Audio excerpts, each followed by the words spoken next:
I'm super excited to bring to you the AIA Austin Homes Tour for 2025. It's on the weekend of the 25th and the 26th of October. If you're coming to Austin or you live in Austin and you love architecture, this is a tour you shouldn't miss.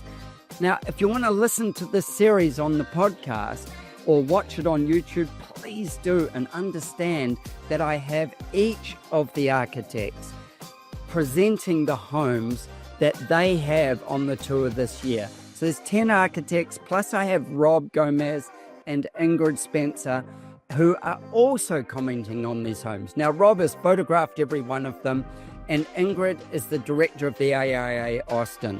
These two are super knowledgeable and add really beautiful insight to what these homes are about from observers who aren't architects. So please tune in, listen, ask comments, and book a ticket and come on tour and see each of these homes over the weekend, 25th, 26th of October 2025. Look forward to seeing you there.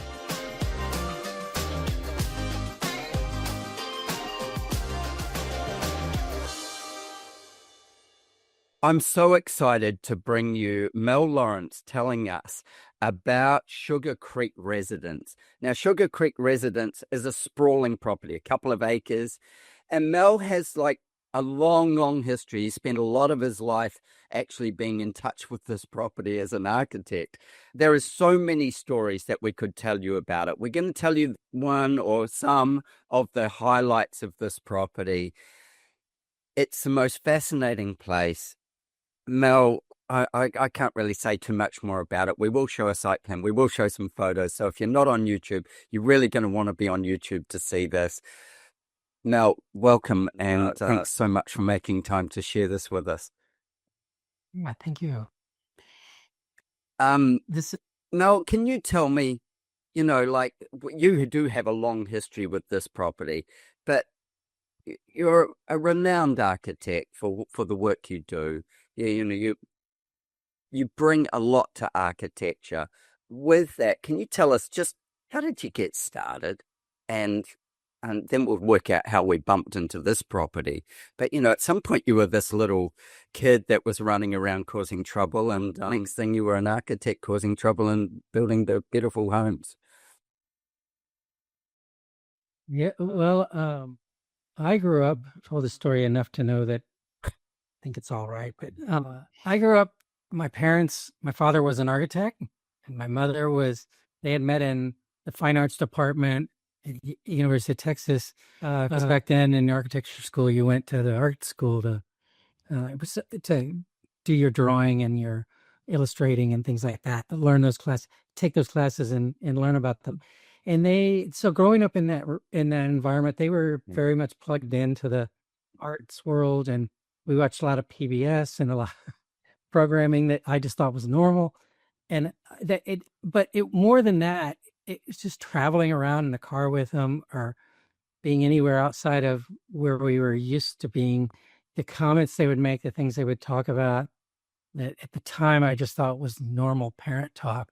They were actually talking about what they observed, form and texture and light. I mean, not directly talking about it, but those are the things that they noticed. They noticed a lot of things that I guess we as kids picked up. And I didn't know how useful that was until probably I was getting out of architecture school. It's like, oh, this is where it came from. That's what all that was about. And everyone in the bloodline, seems to have copious amounts of that. So it worked. I think that helped a lot. I went off to school not really having a strong feeling of knowing what I wanted to do. And I thought, I think I'll be a landscape architect, and I'll go I'll go get a degree in botany and then go graduate school in landscape architecture. But I had a good friend who was in the architecture school at University of Texas, and I would visit him and think, these guys are having fun. They have a studio. They're building all these things. So I thought, I changed my direction, and in the middle of my sophomore year, I switched into architecture. And when I got out, I did an internship at Charles Moore's office when he was opening Moore Rubel Udell, Hmm. just a tiny office. I think it had only been open a few months. And so there were like 6 of us, including 3 partners. And so that was a good connection to Charles. And I could tell you a lot of interesting stories, fun stories about that. But I ended up back in Austin in a couple of jobs that didn't suit me. And then I got hired at Sinclair Black's office. That was a great place to work back then, an amazing place to work. But we sort of, I don't know, it was around 84, 85. There was some economic hiccup and everyone was going. But at the same time, Charles Moore was moving to Austin to become the director and some position at UT. And so Paul Lamb and I grabbed him one day when he was there because we knew him and talked him into hiring us as his first employees. So I worked at the university. I probably shouldn't say that. I worked in his office at the university for about a year before they got their compound set up. And then I worked for him for 5 years, and then a brief time with Paul Lamb. We had an office together, but then we went our separate ways, and that was probably 91. Yeah, right. And I've been practicing Since that's 90. a brief history of. Yeah, that's the brief history. There's a couple of things that really stand out in that one for me, which is, first of all, growing up with, your dad being an architect and your mother being in fine arts, is their view of the world and what you thought was normal was not normal. I grew up with a dad who's a fine artist, and he would be like looking at something, and I'd be like looking at what he's looking at, and he'd say, "See how the lace is formed by those leaves in the tree?" And I'm like, Right. I'd be seeing a tree, and then I'd be looking at the lace. And, he'd go, like in the winter, it will change so much from the summer. And if he was sketching or anything, that kind of thing again, it's just like, I thought everybody knew that. I thought everybody knew the way light fell around something or on something. I was shocked when other people didn't, It's like, oh, I thought that was just what we knew. Yeah, my mom was noticing light all the time. And I think that's why I'm so aware of it. And, historic architecture uses that all the time. Mm-hmm. The push and the pull, the differentiation, and the sun's moving across the sky and animating it. And it looks different every time. It has somewhat, and I lament the loss of all that, to me, the whole postmodern movement about looking to the past, I didn't like what it became stylistically. It just simplified down this bunch of pastiche, but I did like the idea of learning from the past and not throwing all of that away. There's so many ways you can interpret the basic sort of idea of what's happening, and it's so easy and free. The sun, you don't have to pay for it to go around to go around the planet. It keeps coming up each morning. Yeah. I always say to people, things that. Yeah. I have this thing. There's a few things we don't pay tax on, and that is the sun comes up in the morning. There'll be rain in the sky sometimes. Otherwise, there'll be clouds. There'll be wind. We get that for free. And we get, water out of the sky, water in creeks, water in rivers, whatever. We kind of get that for free. We don't when we put it in our homes, but everything else we're paying for. So from a design perspective, if we haven't used up all the free things really well, what are we doing? Why are we ignoring them? They're the things that we didn't have to pay for. Yeah, there's a lot of things that have been dropped out, like transition space is seldom acknowledged anymore, like moving from public roadway to being inside. There were all these transitions you went through, and that's gone. It's just for the most part, and I miss that. And there's other, like even rooms that are not conditioned space, like a porch or especially a screen porch. All those rooms, because on a screen porch, you can engage all your senses, all of them. And there's so many times when you can be on a porch and enjoy that. And if it's screened, it's keeping the insects off, and it implies some sort of privacy, but you can still have curtains you can pull down, or drapes, or roller shades, or where. It's just, I think embracing the natural world is like It's better than lying in a bed with an air conditioner and listening to my Calm app or something. So I can go to sleep. I don't know. I mean, right. I'm the one. I'm inside too when it's gets too rough. But I just wish places, whether they're residential or whatever, I just wish they would embrace that a lot more. It's the lack of being able to use your senses when you're in a house these days is just deafening to me. It's like all you can do is see. And all I can hear is something speaker, or someone else's mouth. There's all the crickets are gone, all the birds are gone. Hear them in the morning, wake up 20 minutes before the sun. It's just that seems like that's another. All these things are free. Those are mosquito bites. Those are those are free too.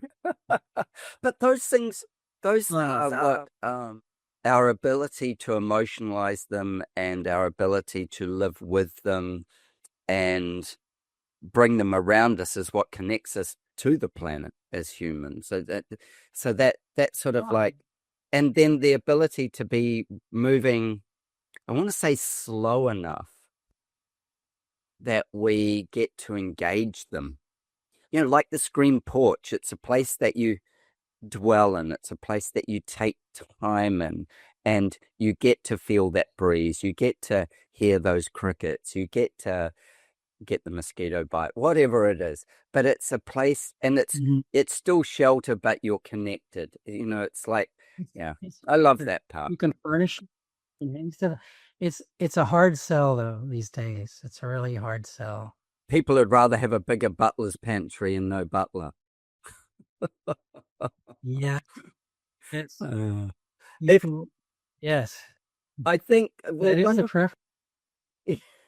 Yeah, it is. Look, I suppose this is the changing times of how we live as well. And, we were saying before about the size of houses that maybe you grew up in or the way that you live. But then take this Sugar Creek residence, because you've had touch points with this home for how many years? Like, how many years have you been tinkering with it? I guess we started in maybe 1998 or something like that. 98. But before that, we did a remodel of James David's and James and Gary's business. We remodeled their shop. Oh, I think that was before I ever. I'm not going that up, but that's how you got to know them. I knew of him. He was well known in the city because he had that beautiful shop, and he had he was doing these amazing gardens around town. I knew him as an acquaintance, but when Paul Lamb and I were together with Office, we would go over, and Paul knew him better, and we could borrow his a transit level to go survey our sites for our projects. And I just got to know him from running over there and borrowing his equipment from time to time. But I really got to know him when he hired me to. He wanted to improve his business, which was an old, simple wooden bungalow, very simple 20s building on a street that had all this merchandise in it. And he brought me in and said, all these double hung windows, that's where people want to buy, in the middle of the wall. And he said, they're terrible for sales. I want to close them all up and put shelves on them. And that's what I want to hire you to do. And I was thinking, oh my God, he can't do that, because I'm standing in here and looking out at this beautiful garden he has surrounding. I'm looking in here, and this looks like a home that I would live in, or I do live in. And I'm looking outside, and I'm thinking, I want that garden.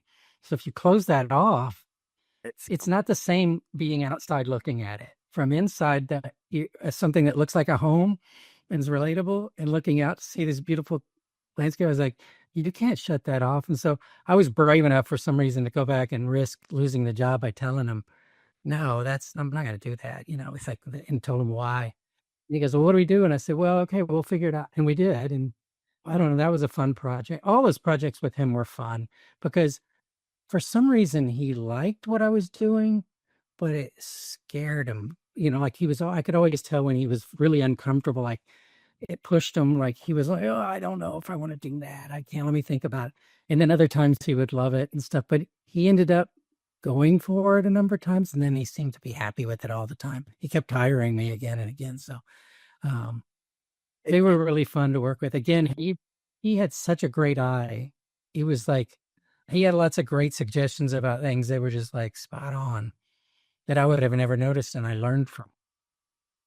Yeah, well, that's a symbiotic relationship, isn't it? That's like really beautiful because he's seeing he's seeing stuff for you and you're seeing stuff for him. And in doing that, you're both able to grow the overall picture. Um, so when you Yeah. got to Sugar Creek residence, what with the first back in '98, say, what was the first kind of things that they asked you to do? And but should I bring up? Why don't I bring up the site plan and see if I can get that up? And then that because this property, you said it's 2 acres or something, At that time, it was still 1 acre. right? So, at that time, or maybe he was just thinking about, I think that was during the time that that property went up for sale. So what we did is, um, Hector made it where the lightest color was the original Uh-huh. thing, and every subsequent color was another move and the many changes that happened. So the big pink house there, Yep. that block, that big pink rectangle, at the bottom it has some pieces that go out. That's the entryway and a porch roof. This And that piece was here. all from Yeah. the original. That piece there actually is the part that Paul Lamb added in 1990. That little gable that's poking out there was the kitchen above and the little uh, apartment below, the little Uh-huh. guest house Okay. below. And this There. piece here. And so that happened. That was just done by us. That was when 2020, Uh-huh. I guess we finished. Um, Just well, before that doesn't COVID. make sense because there was going on. Maybe it was a year or two later. I don't know. This house was sort of built during COVID or the last half. But that all the ones that and the one that's up at the top near the pool, This those one. two were additions. Those were new constructions. That was the dining room down below, and that's the guest house on the other side of the creek where the ground is going back uphill. Is this the Um, creek the or is that a creek path? runs, I don't know, can you see my cursor? No, probably No, not. I The can't. creek runs right below that top red box.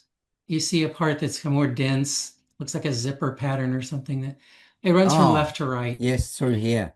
Through Um, here. Yeah, yeah, right. I That's see. creek, Yeah. and it's a dry creek. In other words, when it rains, it's full of water. Uh, well, when it's finished raining or draining off, it's dry. Um, Okay.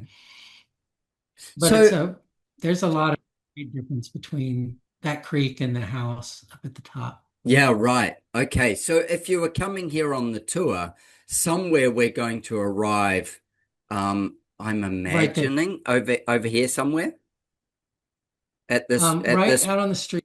yeah. That's the old driveway that came in, and that part of the house that's at the right-hand side on the north is those lines represent that metal roof that's up there. That Uh-huh. was a one-story garage that you parked a car in. That was the driveway. That was actually the same gate as where you drove in, and it was a gravel drive, and there was a two-car garage right there at that end of the house. And then the property line was only about Just 25 or here. 30 feet out from there, right? Right. And it went all the way up. So that was the property. And then since then So you've when added this and this and this and there's other, this. yeah, yes. And so when he called us back, so I think he must have been on the verge of buying that property when he called us. And when he did acquire it, his idea was to stand in the house at the left end of that original pink house on the ground floor and be able to see all the way through a hallway, sort of following that ridge line, and then all the way to the other end of that All the way down lawn here. there. That was a formal lawn, and there was there's a centerpiece at the end of it. Uh-huh. That's where a lot of the fundraisers and weddings and things like that happened.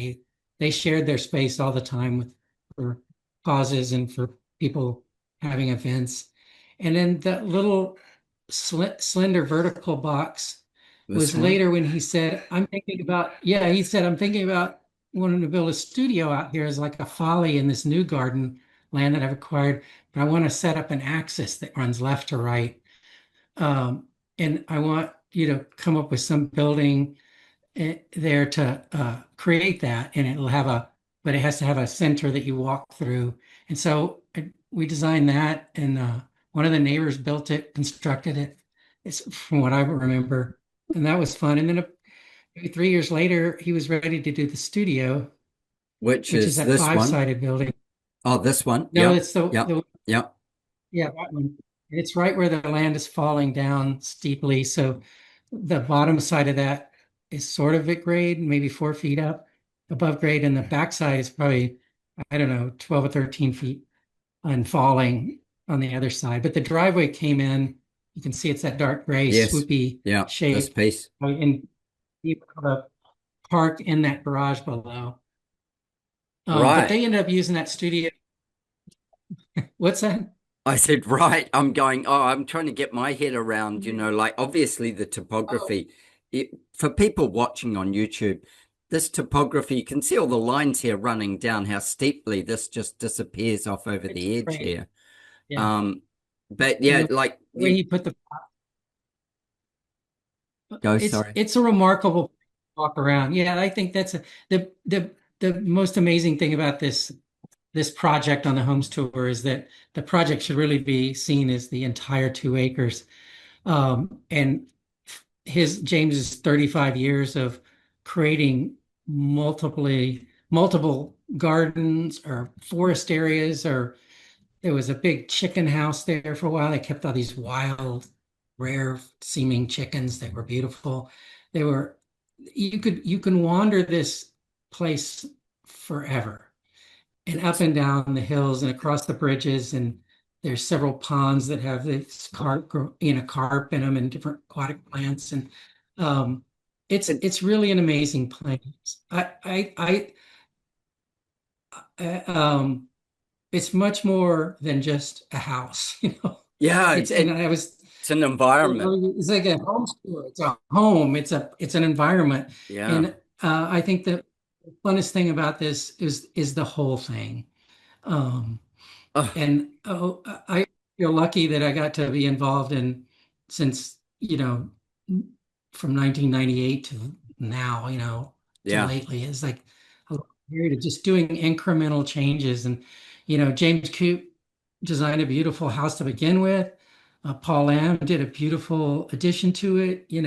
We came in and did our thing at the north end. Now we've come in and really we rebuilt a lot of the inside of that thing because the new owners, they had different ideas of how to spend time in there, Absolutely. and different from what the house had been before. It's fundamentally the same organization, but in the way the forms were rendered, and where light comes in and things like that, it's all different.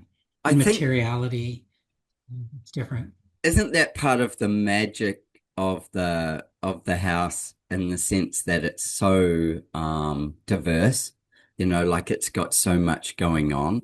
And one of the things I'd be saying, like I'm going to share a picture of the front of it, is however much time you've got on the tour, um, you could probably spend the whole time at this property and just discover things. I imagine like over the years that you've worked on it, it's been joyous discovery out of so many different pieces, because it is just a whole environment. So making sure that you've got good time at this property.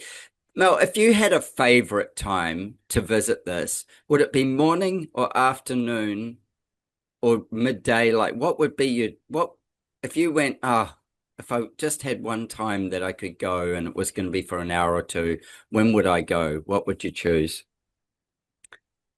It's probably when the tour's not going on. But I mean, I do like the early morning sun comes from the east, and it hits this facade. Sort of, it's off to the right, really, when it's coming up. But by the time it gets up enough to come directly into that garden, um, it's just horizontal light is nice and it does nice things. But it's the grounds are so full of shade trees, especially in the leafy season for the Uh-huh. deciduous trees, that you can get away. You can find a place that's shady and protected, where you're not getting grilled by the sun, even if it's grilling everything else. Yeah, There's right. there's so many places to be on the site other than inside. And one of my favorite places is just to the left of this entry. It was the trellis that uh, James created I think right when they built this house. It was just out of these sort of that concrete column you see there growing Hmm. that's getting covered with the fig ivy. Those were he used those with a pipe coming out of the top, and then he crisscrossed it with different pipes. It was just kind of a random uh, assembly. It was not uh, all even, Steven. It was just kind of went where it needed to go. So it makes this a cloud of vines that have taken over the 40 years that just hover above. And Wow. the way it's just this, you'll see that when you're there, it's just this gravelly surface with these stones around it and a stone table, and it's very informal, but it's a great gathering place and it catches the breeze, and it's right outside. It's near the entry. It's also near you can walk in now to the dining room from there. And um, the new owner wanted us to connect the inside to the outside in big ways, mostly S- visual, but also with door. So with that, I don't know whether this is the next best photo to show. I don't reckon it is. I think this is because this was this was the dining room. This was what we were talking about with how it connects and Mhm. popping this out into the garden, like this glass Mhm. box.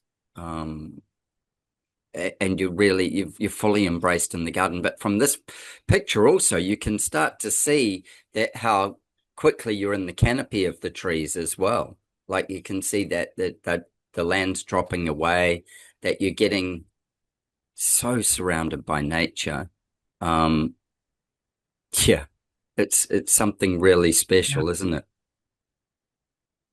Yeah, we pushed way out. I think it's a 16-foot cube basically, and there's a door on either side. Um, you can go to the out into the landscaped area on the left, and there's lots of shady places and sunny places to be, and wind all through the garden. And the garden Mm, paths usually lead to area that I call these outdoor rooms. It's another area where you just stop and hang out and move on. It's a subtle thing mostly, but the door on the right goes to another terrace. It's part of the cliff falling down, and you can just look over and see down toward the creek. Um, but their family wanted a big room that was open like this, and hmm. a big place to gather and hang out as a family when everybody was together. Yeah, Um, yeah. that's where this room. I imagine that when like in the late afternoons or even in the mornings, but the late afternoons when the sun's all filtering through this, it'd be like being in a bit of a fairyland. It'd be a magical experience. Um, to just be in the space. I'm gonna go back this other way, sorry, with my photos. Um, Tell me what this is, this building is. Is this the long studio piece that you were saying about before, or what is it? Right. Yes, that's the studio piece. That, it's sort of like a Piranesi drawing now between these big live oak arms that are reaching out um, to the building, and this it's actually facing those windows are facing south, which normally you wouldn't want to do a window like that, but that tree, these trees are so mature that they were just permanent live oaks are just they drop their leaves, but they grow new ones right away. And it's always been a shady place. And uh, the new owners, Elisa, the daughter in the family, who she actually uses the studio now for her landscape Oh, wow. business, and she's let this the door. There's steps going down. We're about halfway down the stairs, I think, in Hmm. this way, just these big Can stone, can and see then them that here. door goes into the garage. uh, that big window goes into the studio space, and that studio space is sort of five uh, faceted walls that come up, and the roof sort of chops across. Everything's cast out of concrete. There's two layers. There's an inner layer that's the structural layer uh, that's thicker, and then there's uh, rigid insulation, several inches of rigid insulation that run around, and then we put a second layer on the outside. You pour them at the same time, but they're separated as you go up. Hmm. So it's just this incredible, like durable surface that can last forever and never needs any kind of repair or maintenance or painting and on the inside, the thick structural wall is always like a big thermal flywheel that modulates the temperature and keeps it from the huge temperature swings which happen around here all the time. But the current owner, Elisa, the landscape architect, she she hasn't said it to me, but I can tell she's growing that vine all over the thing. It's going to look like a big shaggy. It Mm. looks kind of like a Piranesi drawing now. Because it's sort of moving from this side and moving to the other side. It's like slowly taking over. And I kind of think that's really fun, because uh, anyone in the future could strip it back to what it is now. The concrete's not flat. The concrete is a scaly pattern on Yeah, the outside, in other pictures, and it weathers different. If it's on the north side, it has kind of mildew on it. I was And going then to other say sides, it gets sun. we can see It's it all, here with the you can see scaly it down there kind of through the piece. door. Yeah. Yeah, so it's fun. I think that building is just with its viney growth is just becoming, like a Muppet kind of. It's like, well, you can see it here, like going around the corner. And this there was a little box screen wall in the corner, sort of, so they could have of this big concrete cavern inside where they could have a toilet and a sink and a shower area. So this was supposed to be that's the balcony is right off the shower. So Right. you could, you know, You go can, shower out there if you wanted. yeah, throw open the doors and shower outside essentially. Yeah. Or you can sing or proclamate or things like that. That's what this view is. And the ground is just tumbling down, tumbling down, and these paths are switching back and forth, and there's a pond down below that. Lots of things to see there. It's very well, like it's got its weight, but it's very playful. It's very engaging, like come be here, but it's got a real sense of permanence, I suppose, because of the weight of the concrete and the simplicity of the structure.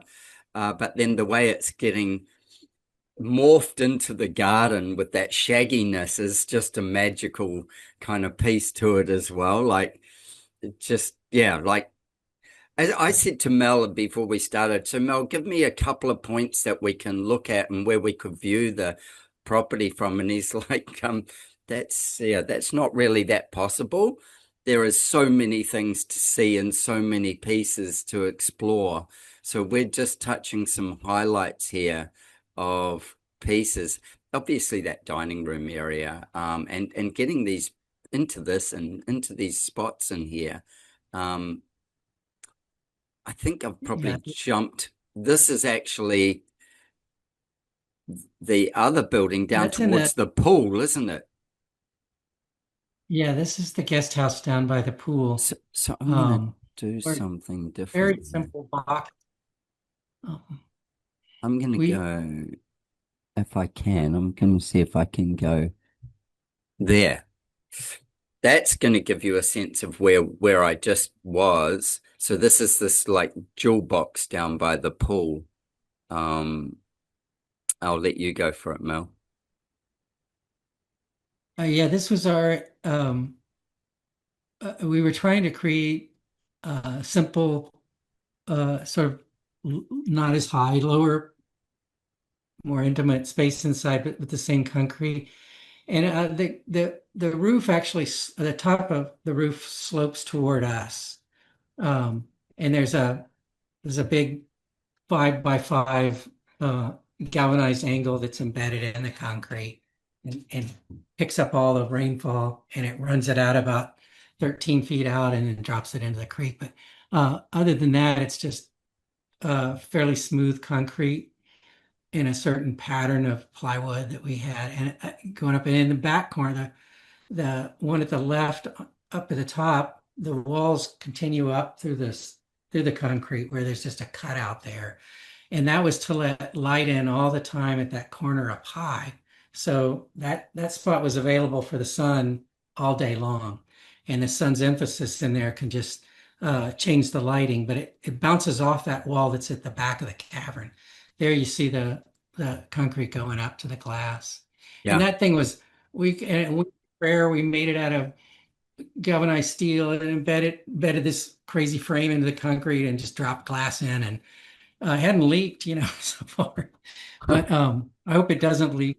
But if it does, there's nothing to rot. It's like. But anyway, if you come down, this is the back wall on the right. We put this bench in here. The bench is for the shower area. The part on the left is a wooden box that's Mm. pulled away from that far wall. So there's a gap there for the light to come through there. And we just used it as a screen. It contains some mechanical ducts and a toilet and some privacy. It has a glass roof ceiling on it, so you can turn a light on inside, and it's like a lantern for the room and just a low light that bounces off the ceiling. But it also, at the end, that wood turned into concrete just for the For the last shower 3 or 4 feet. box. You put a shower there, and there's a wood drain at the bottom, a wood slat over drain. And then we put the sink in there. At the other end, the opposite end, there's a big window that looks out at the creek. See. Um, and that bounces light along that back wall too, but only in the morning. So there's that clock, that time. And then the concrete at the front uh, creates the front wall is pulled back in and diminished. It's not the whole width, so they could have some privacy, and also to create a porch when it's raining or things like that. Porch Ah, might be 8 feet deep or just deep yeah, enough to put some chairs on. that's in here. Um, Yeah. there it is. And the Yeah. door's on the right side. Yeah. It's a well, it's fabulous. It's like this piece here is again, that's the other light piece where you were saying the light coming through, isn't it? So that where we were looking was up behind this piece here. Mm. Um, and then you've got there's the privacy kind of area with the timber inside. Right. And It, there's a bed, space for a bed. There is a bed. It's just not in the picture on the left-hand side. yeah. Some side table. Um, so it's used as guests come there and, they have their own place to hang out. But it's such a simple room. You could take that furniture out and turn it into a game room or what, a den or what, something much more in service of the pool area and lounging. Um, Yeah, right. So, I mean, like, there are so many things to see. I'm just going to flick quickly back through these photos. So, this was our first one where you arrive at the property. So, we're going to come in somewhere around here. And then you can explore the house. But there are so many things beyond just this house to explore. There's so many more pieces. And the photos I'm showing you give you no scope of trying to put all these pieces together. I'm showing you random pieces. It as you discover it, you're going to go, oh wow, okay, oh there's this. Um, Mel, you'll be there at the tour, I hope, so that you can yeah, tell I people will. you need to go to here or you need to go to here because you couldn't be in every place at once. Um, you'd need like your own, like all your team to be in each place to explain each different part of this property. It's just so diverse. Right. Yeah, I tried to get Krista and I did this together and tried to talk her into showing up there too. And, you know, she probably knows more where everything's buried than I do. But this is a, this is a, this is the little guest room that's underneath the kitchen Uh-huh. that Paul had done back then. That fireplace and those stones and the floor stones, they're all the same. That the rest of the room was gutted. It was had a lot of water damage to take everything back. One thing interesting when you're in this room, if you look to the across the mattress, there was a old retaining wall that was originally the structure for the original house, and then an underpinning concrete wall when they made this happen. And when we took everything out to try to repair the water damage and the leaks, we had this big gnarly concrete wall, but we just said, let's just leave it and chisel some of the roughness back. And it's just, that's what's the inside wall now. It's beautiful. I Sometimes you just find like that and you just go with it. This picture doesn't have that in it, but if you go down into this room, it's easy to miss. And well, there'll probably be a docent down here that leads people in, and it's tiny, but it's it's it's a great room. And that fireplace is shares a chimney with. There's a fireplace in the kitchen above, and then on the other side of that wall, on the exterior porch, there's another little Rumford fireplace. There's three tiny Rumford fireplaces all stacked up. Yeah, But wow. we tried to leave all this stuff alone. I didn't want to take out what Paul had done because I liked seeing the history of this project and it worked really well. And I think I hope people don't spend all their time inside. It's there's no photographs here about the the landscape wonderland that this place is. We don't have any photographs, but I want everyone to just even I'm if it's gonna hot, just I'm gonna walk around. find one. I'm gonna find one of the landscape wonderland that it is to share as well. There is actually I'm gonna find two. Let me just see what I can do here. I reckon this one here, and now if I go share screen again, um, share.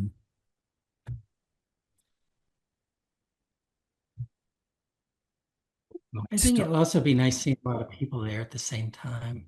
So when you see this and you see these stairs like going from down here up, and the size of the trees, that this is like, yeah, a wonderland. It's like being in a park of some kind, and you'd be able to get lost in this park. It, It's like a park. It's like a yeah, park. it. You don't want to miss that. There is so many pieces to it. I've got bunches of photos, but we would be.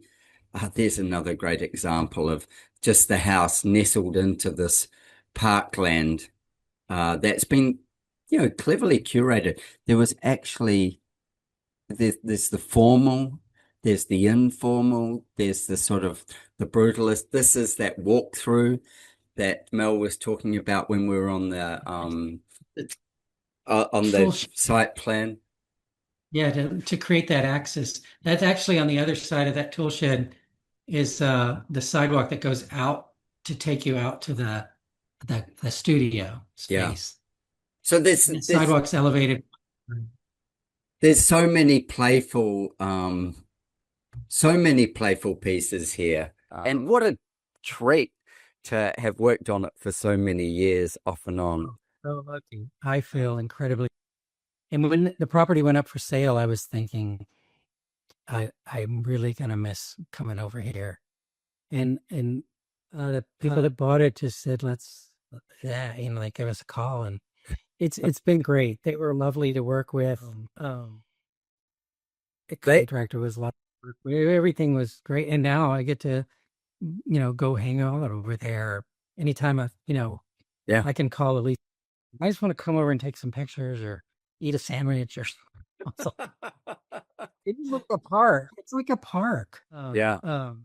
It's it's very special to be able to get to see something like this, and especially to have it on tour where you can wander it.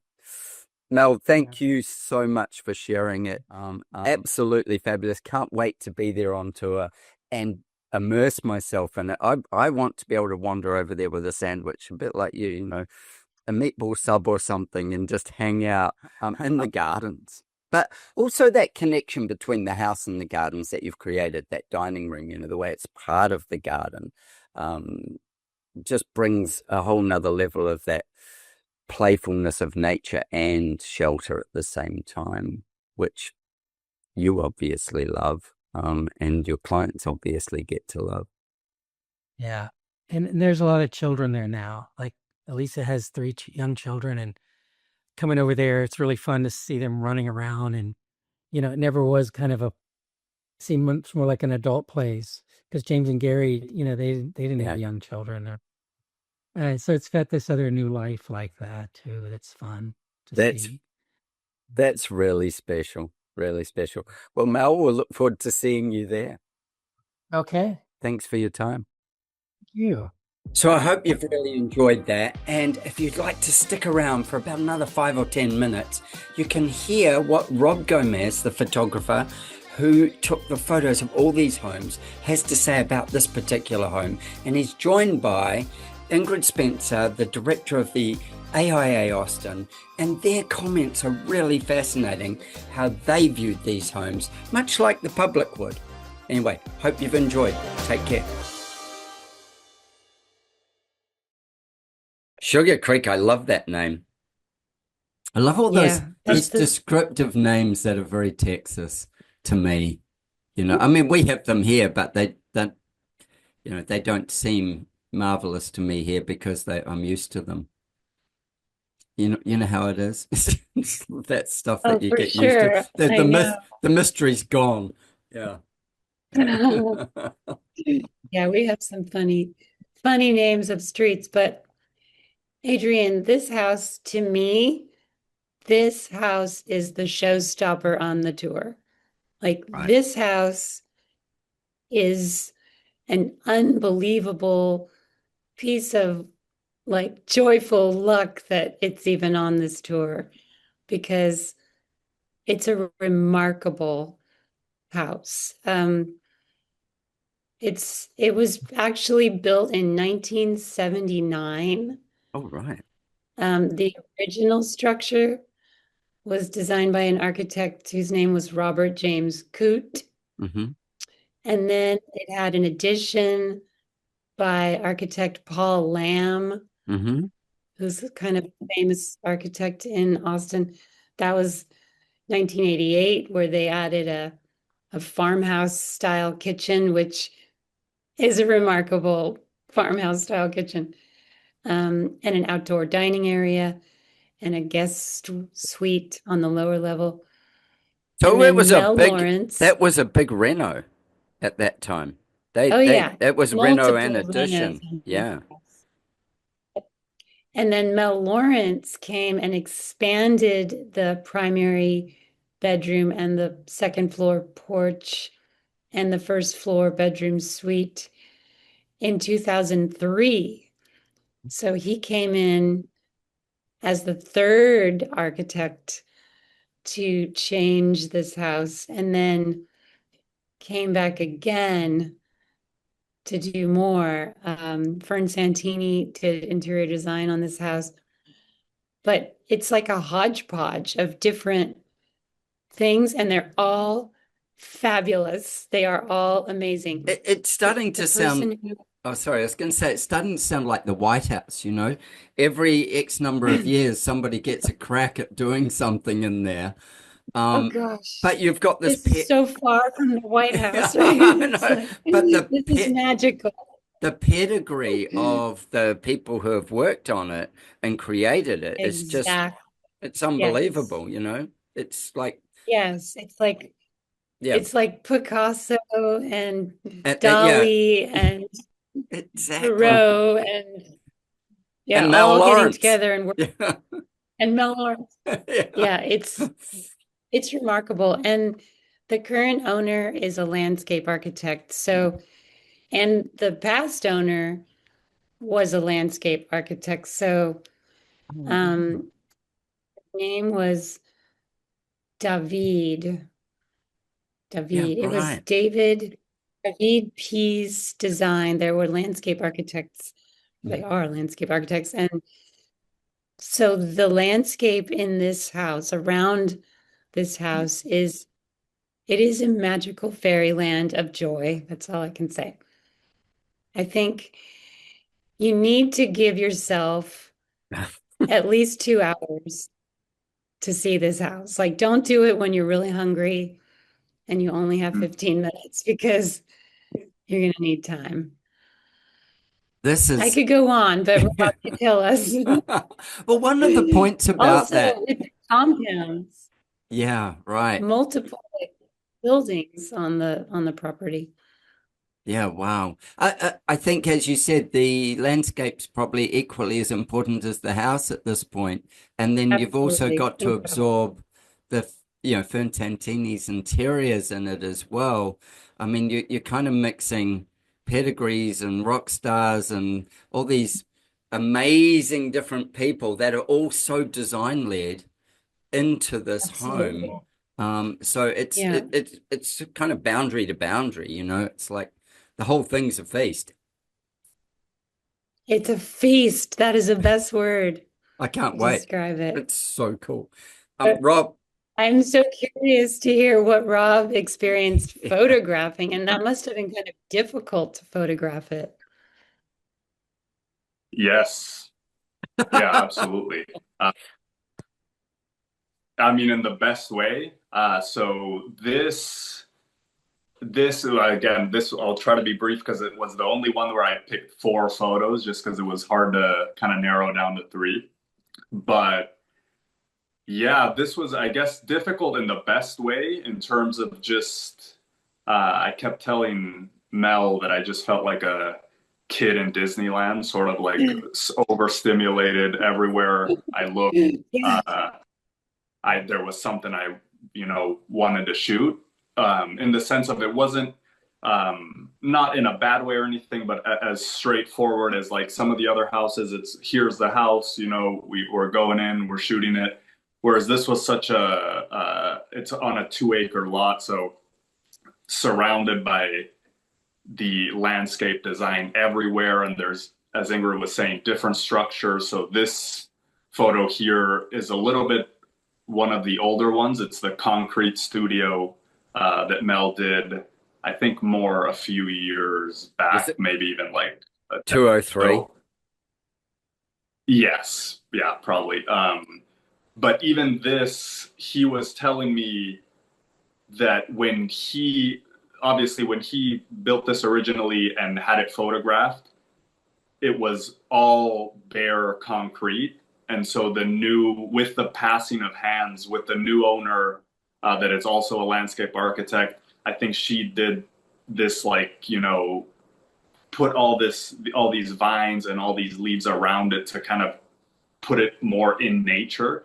So it looks totally different, than what it did originally, which I loved because you would see that around the whole property, just how the landscape uh, can almost start like taking over in some parts Mm. and growing into the property.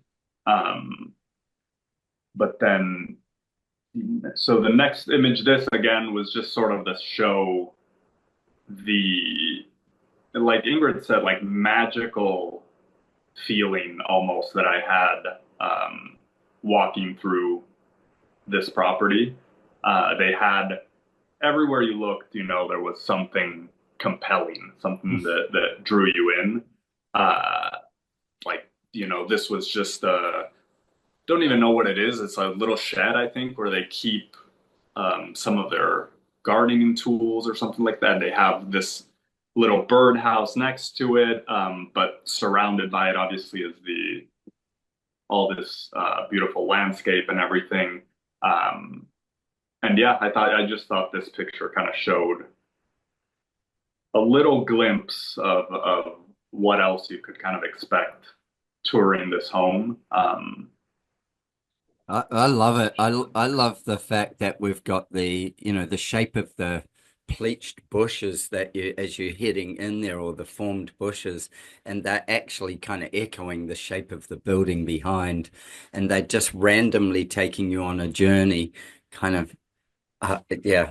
And the way the I'm going to call it the gnomes shed.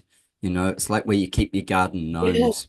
You bring them out and put them around the Yeah. garden.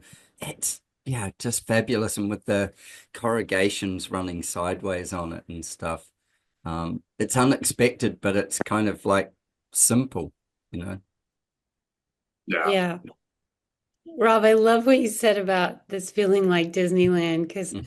I remember when we went on the site visits, because we visit every house that is submitted for the tour, and there were children's toys and like tricycles and things around. So I know that there are children that live here, and I just thought, I feel like a child Yeah.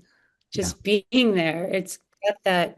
feeling of just magic, safety and magic, and I just think it's the most incredible house to have on this tour.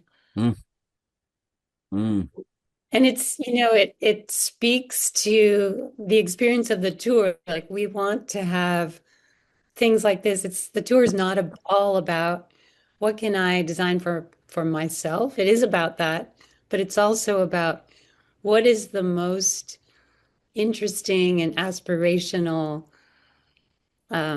architecture and design out there. And this has a bit of all of that. So Yeah. that's a cool room. Yeah. Tell us about this, Rob.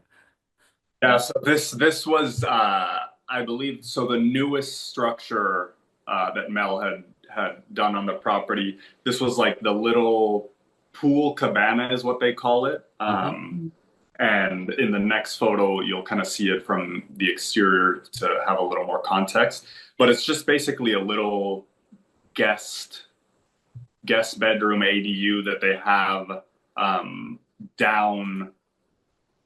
I mean, the property is so big that it is quite like, you walk through the garden, you walk through this like incredible stone staircase down to like a pond area, and you eventually reach the pool and this little pool house that just had the most unbelievable light that I kind of any time of day really because of that skylight where it was positioned and the window there's a big window on the far right there.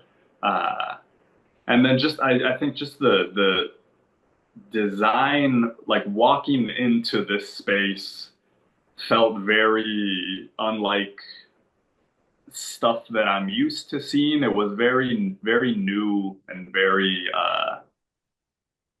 just I don't know, stunning to me in some way. And the light obviously played a big part in that. But that wooden square structure is like the bathroom, Hmm. and then in there is the shower. So they have it designed to where it's closed off, but the top of it for privacy has like this glass ceiling thing. So you still get all the light and you're still sort of within the room, but you still have some privacy for the toilet area there. And then the shower, I have another shot you may have seen. Again, it's super just like, I don't know, I just imagined just Mm. being able to take a shower there in that space and just the light that's kind of uh, just surrounding you.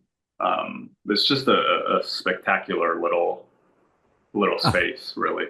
I couldn't agree Yeah. more. I go, what's going through my mind constantly with it? So this is like an ADU on the property, and the level of design and the feel that it's got is just again magical, and it's fun. It's like it's fun and exciting design. And I go, so how do you get to stay in the ADU is what's going through my mind. Like Yeah. this is where I want to hang out, Like, yeah. Yeah, what kind of pedigree do you have to stay in the ADU? You know, or can you just get locked in by accident and get a night? Come on the tour and spend a couple hours in there. Yeah, absolutely. Isn't it awesome? Yeah, it's remarkable. Mm. Look at that. All And right. so this was the last one just to kind of show it from the outside. Again, it's a small little another little concrete structure added to the property to kind of fit in with the overall kind of design. And this one in particular, I really loved because it's very, I guess it's just very like architectural. It's very design heavy. You know, you have like the bare concrete, uh, and we did this one at this time just because Mm. walking around throughout I mean, obviously because you know it's the twilight. Those are always the fun shots to do. But with this particular space, which was fun, it was a funny remark Mel said to me during was that somehow because of how it came out and because of how the doors are kind of receded into the front there, any other time of day, it wasn't really hit by light in a way that made it look special or kind of stand out. The way he said it was that it just always kind of looks like a black eye because it's Mhm. so it's so dark in there and you can't really get the sun to hit it correctly. And so we wanted to do it at this time to show it in its best light and all its glory. Um, Yeah, that's gorgeous It, shot. it it is such a gorgeous shot. And at that point of that Mel said, you know, it was like a black eye. And Yeah. here, all of a sudden, you know, that it's like you could only see the dark of the pupil. Here, yeah, all of a sudden, what we do is we see the twinkle in the eye. We get to yeah. see it radiating out to us. And it's the simplest of architecture with the most beautiful detailing. Like it's magical. It's like, And I want to give a shout out to Rob because Rob, somehow you capture spaces and make them look 3D, like mm, there's mm, depth. They're not Mhm. flat, mm. and that's so beautiful. Like this looks there's very much depth in this photo. It, Yeah, yeah. I I don't. like this one. It's there's a different effect in some of the other options that we took with this particular shot that I like as well. You know, the 1 point perspective, but you lose that dimension of the left whole side of the wall there. So it looks cool. You know, it's the square opening. It's the very uh, sort of, I guess, obvious shot as well. But this I just kind of liked a little bit more because, as Ingrid's saying, it adds a little bit of depth and dimension to it, and makes it easier to understand. I think as well the actual Mm. It structure. Yeah. it makes me even more want to get locked in there, you know, like because Yeah. it's like yeah, it's now on my bucket list, you know. But it's phenomenal, like simple architecture, beautifully executed and magically positioned into this landscaping. I can see why it's worth taking, you know, your 2 hours or whatever the Oh yeah. time is to be on this property. And we've looked at 3 photos. Now, when we're talking with Mel, we'll look at more photos than these three. Yeah. But these are your picks. These are the ones that lit up your eye, and you got to choose out of all the ones you took. And so it's really nice to see and hear what made it magical for you and the dimensions of it. And I mean, Ingrid, you know the property in its whole as well. I am so rapt that the owners of this property have put it on the tour for starters. because otherwise you would just never get to experience something like this. They're incredibly generous people. They're so generous with allowing us in. It's Yeah.